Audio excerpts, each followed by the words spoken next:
Since we're in October, I felt it would be fun to focus on a character who no one really talks about. And this whole month, I really kind of want to focus on the horror side of things for Marvel or DC, but mostly Marvel, because I feel like they kind of don't talk about it. But for newcomers, if you don't know the name or the title of the character on this video, it is Man-Thing. Now, that does sound perverted, and yes, he is big, green, and ugly as hell at times, and veiny.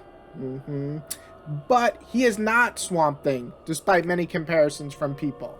What's actually funny is that Man-Thing came before Swamp Thing in terms of creation, but what's funnier is Swamp Thing went on to be a pretty much major character in the DC universe. While maybe not an A-lister, he's definitely for sure in the B-list, getting a few movies, a TV show, many statues, featured in video games, and has some of the best runs ever for a character in the DC universe. Well, Man-Thing, aka Ted Sallis, is just not a very well-known character. See, you might know a little about him, you might have seen him. He has been in series before and headline series like Savage Tales and The Adventures into Fear, but he's never really had a big push outside of his initial run back in the 70s. But see, reading through Man-Thing's catalog, which sadly is not very long, his strength or overall powers have evolved in some interesting ways. He started off as just a creature lurking in Florida. No, not you, Ron DeSantis. He had the power of Captain America at the start.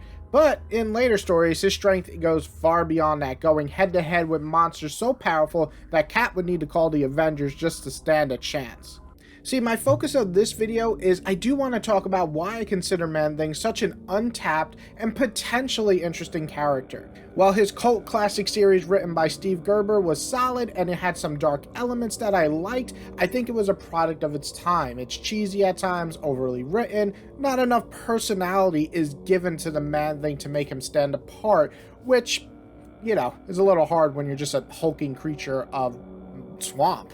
See, I believe Marvel has tried to reinvent this character over the years. Darker titles like the 2004 Man-Thing written by a horror creator, or even a bigger horror creator known as R.L. Stine, you know, the creator of Goosebumps, if you don't know, for the younger audience here. So these are big creators, and you might expect them to boost the obscure character into some limelight.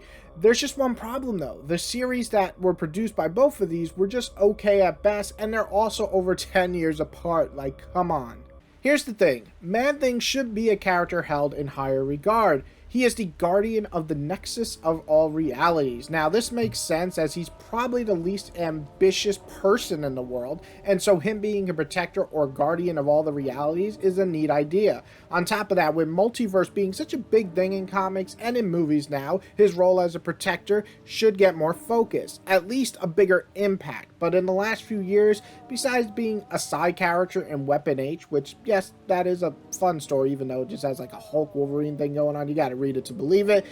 He is very short-lived in that series, only a few issues, and then that series ends, and again, he has no series after that. But now that you got the idea of Man-Thing and how Marvel kind of tried to reinvent it but never really did, why do I think he's been forgotten by Marvel, and why should he get a huge boost to get him out of the D-list or E-list that he's in? Well, for one, he's a horror element in the Marvel universe, and we don't have enough of that. So let's look into why I think he could really be the kind of icon of horror for Marvel. So one of the big things is he's horrifying. I mean, just look at him. He's like a big, disgusting hulking of a beast. He has these green, nasty swamp veins and leaves all around him, and they're placed all together in an ugly way, and he's really veiny, which for some people that, you know, that's a turn on, but I don't know if my point still stands with the veiny part, but anyway, he's disgusting. But watching a creature just lift out of the swamp itself with those big red eyes, I'd be scared as hell to even go near him. On the flip side, once you get him out of the swamp and like kind of in a clear area,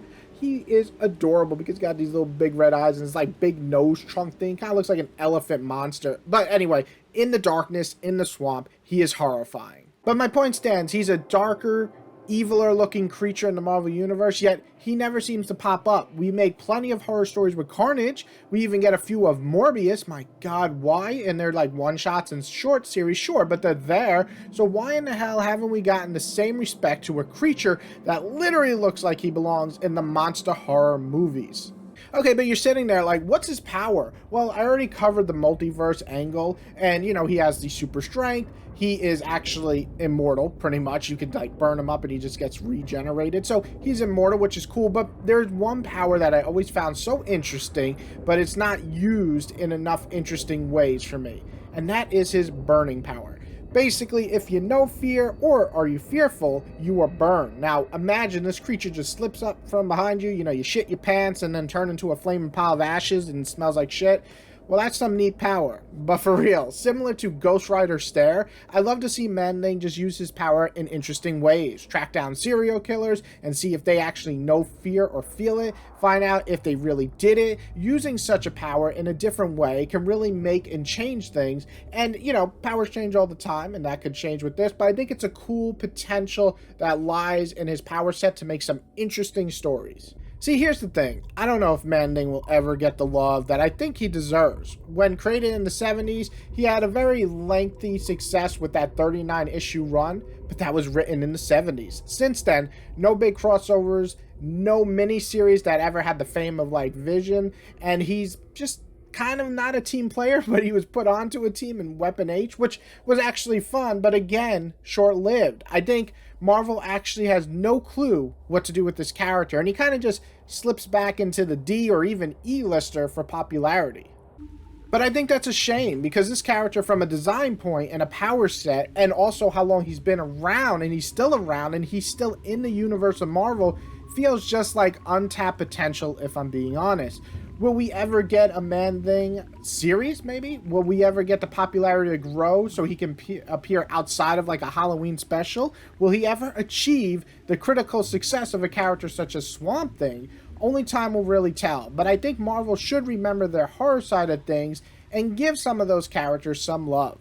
So this is my video about Man-Thing, but I actually have a couple planned for October in focusing more on horror characters, especially Marvel, which I feel like they kind of just forget. Like, we have characters like Blade who are getting a movie and are well known, but where are the comic series? Where are the comic series, Marvel? I'm watching you. But what about other characters out there that are in the kind of horror element, but we don't really get enough of? I got a couple of fun lists that I'm thinking of going through, so check them out in the next couple of weeks. But I hope you guys enjoyed this video. If you do like Man-Thing as much as me, and you don't understand why, since he doesn't have a very good series, post below why you think that Marvel is just not doing enough here. Or, if you think that Marvel has pushed him enough and these series are worth reading, please note it below. Again, these are my opinions, not factual, so some people will love the series that came out for Man-Thing. But for me, right now, it just feels like Man-Thing is in the shadow of almost any kind of horror creature in Marvel's universe, and that is just not cool.